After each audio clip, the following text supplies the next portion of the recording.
King Charles and Queen Camilla are among some of the wealthiest people in the United Kingdom, with the King earning £86 million each year through the sovereign grant, a number that will rise to close to £125 million in 2025.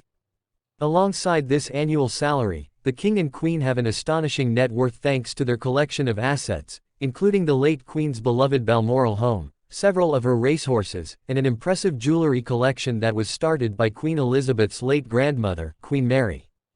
Want to know about Charles and Camilla's monumental fortunes? Scroll down to find out all you need to know. Where does King Charles and Queen Camilla's net worth come from? As aforementioned, the King collects a yearly salary through the sovereign grant. The royals will then use this money to pay for expenses from official duties such as royal tours and upkeep on royal residences. However, this isn't Charles and Camilla's only source of money, as they also source income from the Duchy of Lancaster, which is passed down from monarch to monarch. The Duchy of Lancaster covers 18,000 hectares of land in Lancaster and Yorkshire, as well as some properties in London. The entire land is valued at £645 million, and it generates £20 million worth of profit each year.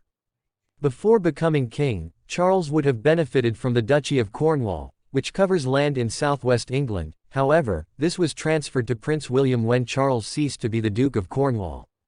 Investments. According to a report from The Guardian, King Charles's total net worth is estimated at around £1.8 billion, with some of this coming from their properties, cars and private collections. However, one secretive part of the King and Queen's fortune comes from their investments. Due to the unknown nature around what Charles and Camilla have personally invested in, it's impossible to get a true total, although The Guardian's estimate places it at £142 million.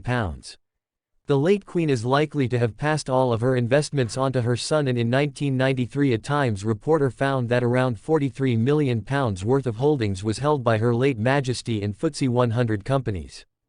If these investments remained exactly the same, they would have been worth £118 million today.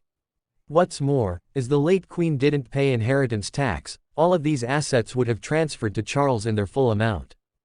Property. Although areas like Buckingham Palace, Windsor Castle and Kensington Palace are synonymous with the royal family, these are actually owned by the state rather than by the King and Queen, and so they don't actually earn any money from these. However, Charles and Camilla do personally own Balmoral in Scotland and Sandringham in Norfolk.